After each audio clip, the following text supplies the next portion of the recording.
Oke, bismillahirrahmanirrahim. Assalamualaikum warahmatullahi wabarakatuh. Perkenalkan, nama saya Patliana. Saya dari Prodi Ekonomi. Di sini saya akan menjelaskan tentang tugas di LMS, tentang mulai dari diri.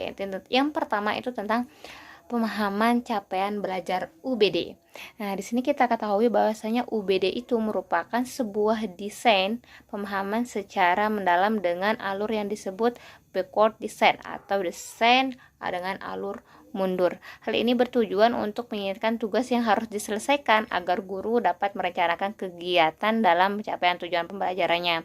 Capaian pembelajaran biasanya digunakan untuk menentukan tingkat kualifikasi, menetapkan standar kualifikasi, menjelaskan program dan kursus, mengarahkan kurikulum, dan menentukan spesifikasi penilaian. Kemudian kita berlanjut ke pertanyaan yang pertama.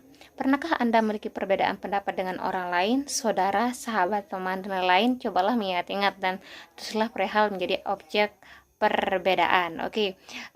Saya kemarin di sekolahan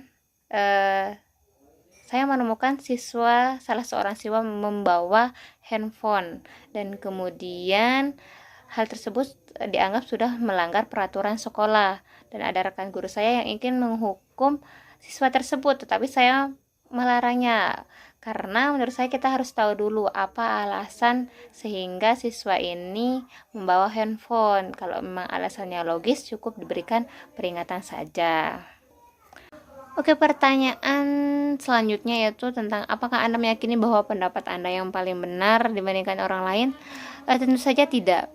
Jadi setiap orang itu pasti memiliki pendapatnya masing-masing. Kita bisa berbeda pendapat bukan hanya dengan rekan kerja, tapi bisa juga dengan teman, keluarga, dan bahkan orang tua, sehingga perlu adanya diskusi, musyawarah sehingga menemukan keputusan bersama.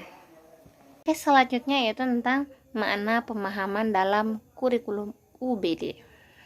Pemahaman dalam UBD memiliki berbagai makna dan penggunaan, sehingga pemahaman bukan hanya tentang asesmen atau evaluasi dengan satu cara saja, tetapi pencapaian pemahaman harus dapat diungkapkan melalui berbagai jenis bukti. Nah, UBD atau Understanding by Design ini adalah sebuah pendekatan pembelajaran yang menekankan pada tujuan pembelajaran itu sendiri. UBD diterapkan sebagai alternatif solusi untuk memperbaiki kualitas pembelajaran dengan cara mensinkronkan tujuan, langkah, dan evaluasi pembelajaran desain itu sendiri. Nah, di UBD ini terdapat 3 kegiatan pokok, yaitu yang pertama menetapkan hasil yang diinginkan, yang kedua menetapkan bukti-bukti atau indikator tercapaian hasil tersebut, dan yang ketiga merancang pengalaman belajar. Pertanyaan selanjutnya yaitu apakah kurikulum pembelajaran yang kita gunakan saat ini dapat berubah atau harus berubah? Bagaimana pemahaman dan alasan Anda? Oke, baiklah. Kurikulum pembelajaran saat ini sudah dirancang sesuai dengan kebutuhan dan perkembangan zaman. Namun untuk mendapatkan hasil yang maksimal, kita dilakukan perubahan tidak semata-mata bisa langsung dirasakan. Namun butuh penyesuaian dan pembiasaan, itu mungkin butuh proses dan waktu yang lama. Pertanyaan selanjutnya, apa yang akan terjadi dalam pemahaman siswa apabila dalam pembelajaran kita tidak diberikan definisi, tetapi hanya diberikan contoh saja? Oke, kita ketahui bahwasanya karakteristik dari peserta didik itu berbeda-beda, tingkat pemahamannya pun berbeda-beda, sehingga apabila diberikan contoh secara langsung tanpa didefinisikan, maka nanti akan timbul berbagai macam definisi yang berbeda-beda, sehingga perlu adanya diberikan definisi terlebih dahulu baru diberikan contoh, agar alur pembelajaran itu menjadi jelas, tidak melenceng kemana-mana dengan pembahasan yang kemana-mana seperti itu. Oke, selanjutnya pertanyaan ketiga, jika dibandingkan antara cerita pengalaman kehidupan yang guru alami dibandingkan dengan menonton video testimoni, tentu pengalaman orang lain selain guru mana yang lebih menarik bagi siswa. Tentunya yang lebih menarik tentu adalah pengalaman nyata dari gurunya.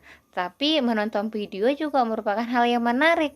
Jadi mungkin jika ini dipadukan antara menonton video dan menceritakan kisah pengalaman dari guru dengan dunia nyata, itu menjadi perpaduan yang lebih menarik gairah siswa dalam belajar.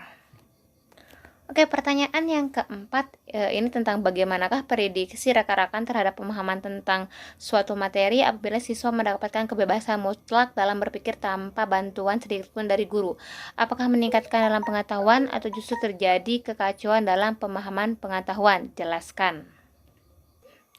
Oke, menurut saya jika siswa itu diberikan kebebasan mutlak dalam belajar, berpikir sesuatu tanpa arahan dari guru, maka nanti yang akan terjadi adalah kekacauan. Kenapa saya bilang begitu? Karena pengetahuannya siswa itu nanti arahnya kemana-mana. Jadi di sana dibutuhkan fungsi guru itu diterapkan, yaitu sebagai fasilitator atau pengarah dalam pembelajaran.